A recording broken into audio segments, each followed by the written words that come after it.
Olá, meus queridos. Vamos falar hoje sobre política no Estado moderno. Não é um conteúdo novo, fizemos a discussão na aula, primeira aula, acredito.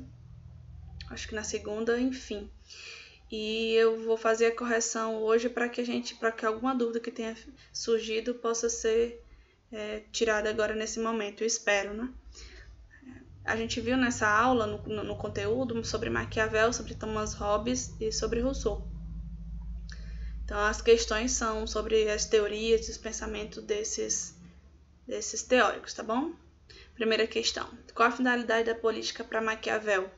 Bom, Maquiavel acreditava que a finalidade da política não era o bem-estar, não era proporcionar ao bem-estar, mas sim chegar ao poder, controlar o poder e ter o poder para si. Então, a ideia dele, da política, está muito ligada ao alcance do poder e à manutenção também desse poder.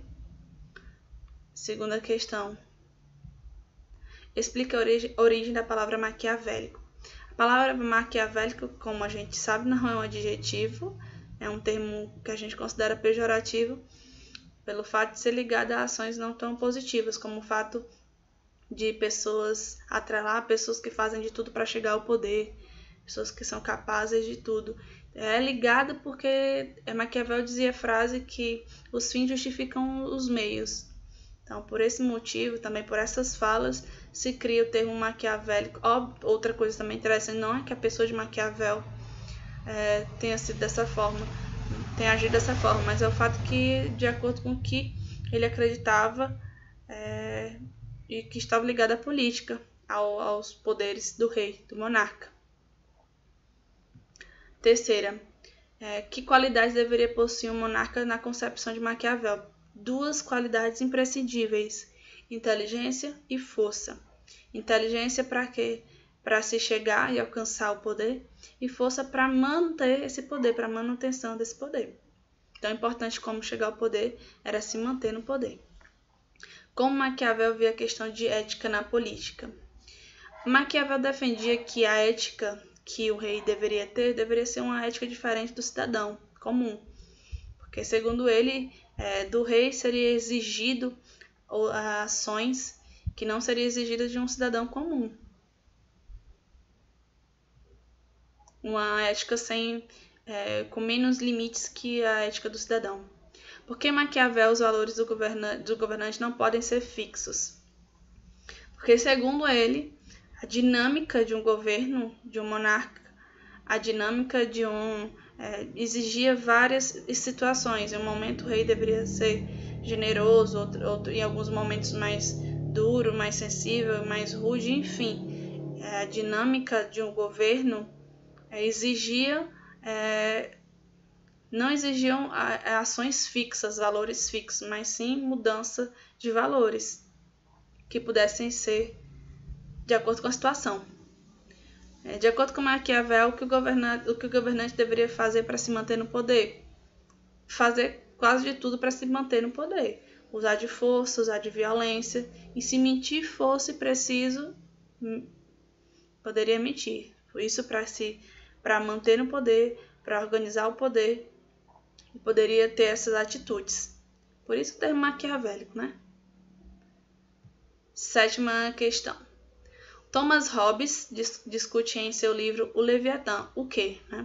O Thomas Hobbes discute nesse livro a organização da sociedade e do Estado, as ideias do contrato, em que o homem ele abre mão da sua liberdade natural para ser protegido pelo Estado. Essa gira mais ou menos em torno disso tudo. Oitava questão. O que Hobbes procura mostrar com a expressão o homem é lobo do próprio homem? Ele procura dizer que o homem ele sempre coloca os seus interesses individuais acima dos interesses coletivos, que o homem é capaz de destruir o próprio homem. Vamos observar a própria natureza, a nossa casa. Quem é que está destruindo a nossa casa, o nosso meio ambiente, do que a gente precisa para permanecer vivo? É o próprio homem. Então ele vai falar aí, como ele é um teórico que vai falar também da condição humana, de algumas coisas não tão positivas que são naturais dos seres humanos. Então ele fala essa frase: o homem é lobo do próprio homem. Nona questão. De acordo com Hobbes, qual é o propósito da criação do Estado?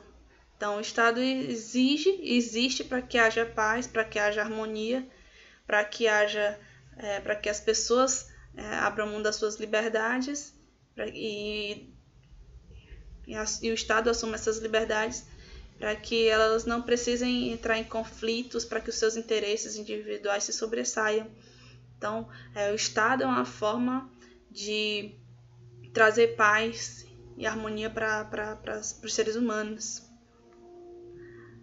10ª questão, Rousseau. Para Rousseau, qual foi a grande responsável pela miséria humana? Para ele, a grande responsável é a propriedade privada. A teoria, segundo Rousseau, o ser humano nasce bom, mas é o convívio, né? Então, o convívio é que acaba despertando aí essas qualidades não tão boas. Então, para ele, a propriedade privada, com as suas desigualdades e as suas lutas por interesse, que acaba gerando conflito nessa sociedade. De acordo com 11ª. De acordo com Rousseau, qual a finalidade da criação do Estado? Para o Rousseau, o Estado existe para a proteção individual dos seres humanos, como também a proteção da propriedade privada, que é de interesse do ser humano. E a 12ª, faça a distinção entre a concepção de Thomas Hobbes e Rousseau em relação ao Estado. Bom, essa é uma questão que tem que ficar bem clara para a gente. O Estado, para Hobbes, está ligado ao poder, o exercício do poder nas mãos do rei. O rei centraliza o poder, está nesse poder. Já para Rousseau, o poder está ligado à soberania popular. O rei está a serviço do povo. O poder emana do povo, é para o povo. Então, o rei está exercendo esse poder para satisfazer o interesse em benefício do povo. Meus queridos, espero que tenha ajudado na correção das atividades, que tenham solucionado algumas dúvidas. E fiquem bem, estejam bem, se cuidem e até a próxima aula.